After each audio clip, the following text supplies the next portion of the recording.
family lives under a bridge, lost everything they owned. Now empty cardboard boxes are what they're calling home. This is where Jesus would go. There's a white-haired widowed lady laying in intensive care. No one goes to see her when she needs some love and prayer. This is where Jesus would go. This is where Jesus would go. Hallelujah! Hallelujah! Hallelujah! Hallelujah! Hallelujah! Hallelujah! Can I say that again? Hallelujah! You know, God is wonderful. God is magnificent. God is beautiful. Wow. You know, today we're going to take a look at Genesis chapter 1. We're going to begin at the beginning. In fact, the very first part of this is going to be in the beginning. The title of this message is In the Beginning. So with that, let's open up our Bibles to Genesis chapter 1. And we're going to look at In the Beginning. Hallelujah. You have to forgive me. I'm going to have to take a lot of time here and just focus on my notes. Some of you are really organized and you'll put your notes on separate paper. Some today use a lot of modern technology, putting your notes on. You'll see your pastors, they'll put notes on their iPads and their laptops and et cetera, et cetera. I put my notes inside my Bible. I write them on the side, on the top, on the bottom. Over here, I'll write in between sentences, in between paragraphs. I have little number 1s and little number 2s, and then I'll have A's and B's and C's. And then off to the side, I'll have something else written. So it gets a little chaotic to follow along my notes. But I understand my system, and since I'm the one reading out of my Bible, I guess that's the important part, isn't it? Hallelujah. All right, let's open up our Bibles. Let's go to chapter 1 of the first book of the Bible. It's Genesis, and it starts with, In the beginning, God created the heavens and the earth. Now the earth was formless and empty. Darkness was over the surface of the deep, and the Spirit of God was hovering over the waters. And let's just stop right there, shall we?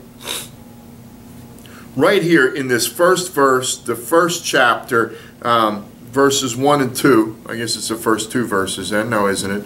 There is a wealth of information. And we want this to settle in our spirit because, you see, as we explore the Bible and walk through the Bible this year, we're always going to have this foundational truth buried within us.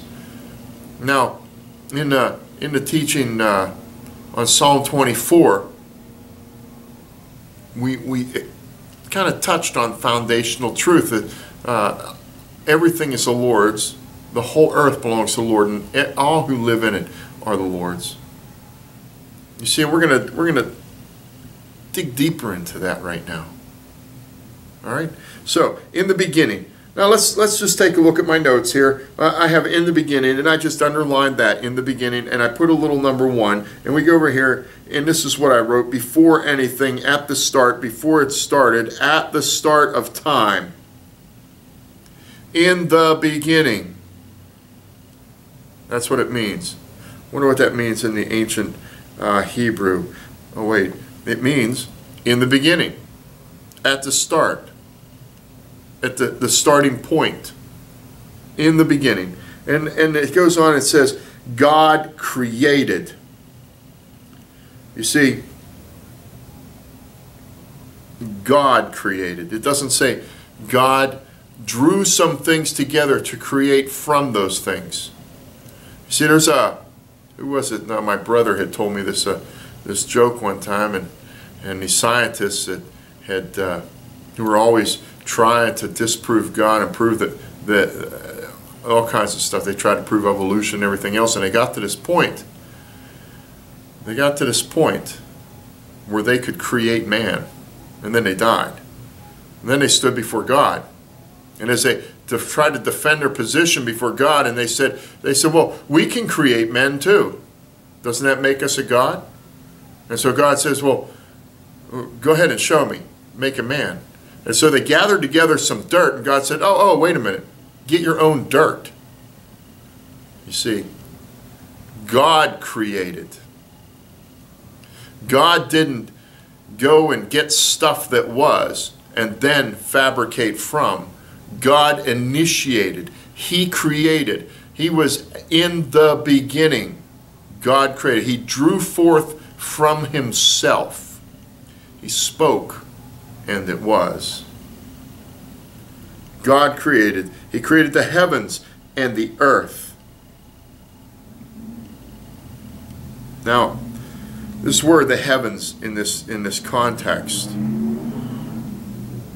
it means it means a lofty place in the sky and the clouds, but it means more than that. It's the highest place of the planets and the stars. If you go out at night, I am so blessed where I live. I can't express to you how blessed I am where I live. I go out at night and I look up into the heavens above and the stars. It's clear skies. The stars are so clear and so bright. You can see the dense clusters of stars that sweep across on an arm of the Milky Way. You see, that's the heavens that we're talking about here. The high place, the lofty place where the stars are. That's the universe that God created. Now the earth was formless and empty. Darkness was over the surface of the deep, and the Spirit of God was hovering over the waters. And when it says the Spirit of God, the literal translation is a great and terrible wind. In other words, the Spirit of God. Recently we had a prayer march, and as the guest speaker was talking about, the Spirit of God blowing into the county where I live, and bringing change on a day that was beautiful. There was a little breeze now and then, but suddenly, as he began to speak this, a prolonged gust of wind blew across that microphone. We didn't see the trees blowing or the leaves blowing around. It wasn't like some big gust came out of nowhere. So it was as if suddenly, just over that one spot, this wind came. It was as if God was saying, my Spirit, this great and terrible wind, my Spirit, like a great and terrible wind, I'm blowing in to bring change. You see, that's what we're, picture that. Can you capture that word picture? You see, because God is Spirit. He's not with form, He's without form, because He is Spirit. And the Spirit of God hovered. It paused. It's more than just paused. It's like a hen brooding over her eggs till they hatch. It is a hen brooding, hovering over. A mother that broods over her children. You see, the Spirit of God was hovering over the waters.